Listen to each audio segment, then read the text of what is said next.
Alright class, let's get going here. Topics in the new monarchies of Europe as well as exploration. Our essential question: how did the new monarchies fuel the fire for wealth and exploration, of course outside of Europe, Africa, Americas, and Asia?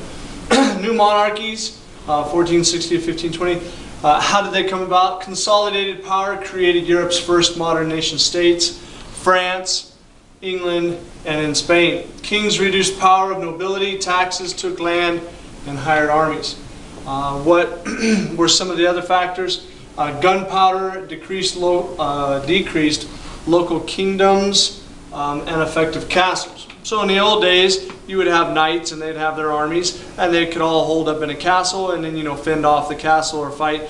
Gunpowder put an end to this. With the advent of gunpowder, you could blow up the walls, and so these castles were rendered ineffective to the most part.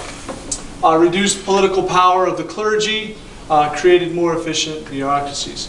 Now France, one of the three that we're talking about, after the 100-Year War, expelling England, France began to grow politically and economically. The Valios line of monarchs, Louis the Spider King, 1461-83, he had a large royal army. He was ruthless, putting down the nobility, controlling the nobility, and increasing taxes. And this is a theme that we'll see in all of the countries that we're going to talk about. Francis I, 1515 to 47, king now had power to appoint bishops, so he was starting to control the church.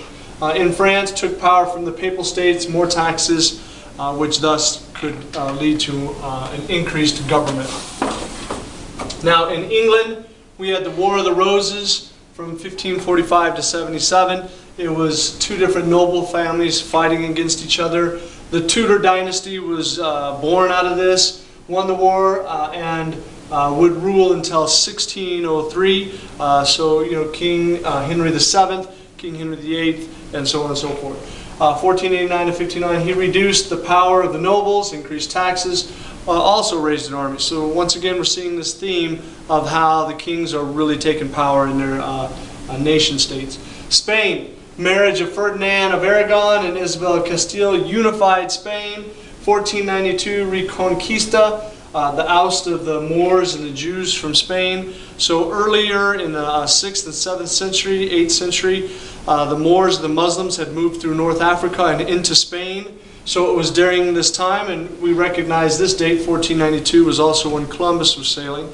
But during this time, it was also when the king and queen decided to get all of the Muslims and the Jews out of Spain, and they just wanted a strictly Catholic population. Spanish Inquisition forced the Catholic Church on people of Spain, or had to convert or die. Thousands of Jews were killed.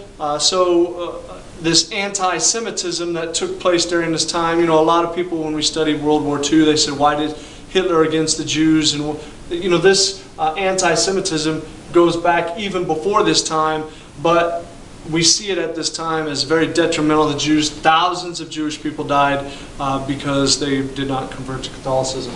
Now the Habsburg Empire, the Holy Roman Empire, which is like present-day Germany, Austria, that location.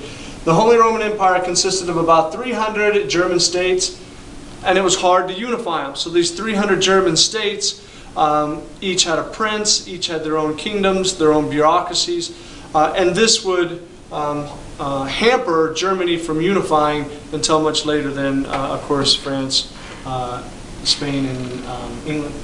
Maximilian I, 1493 to 1519, gained some land in present-day Austria from a marriage, but was unable to rule the Holy Roman Empire completely. He had some influence, but not like the others in the other three countries we mentioned before. Charles V, 1519 to 56, Habsburg lands in Spain. He sacked Rome in 1527, sought to stop Protestantism in Germany from spreading, so he was wholeheartedly against Martin Luther and his ideas.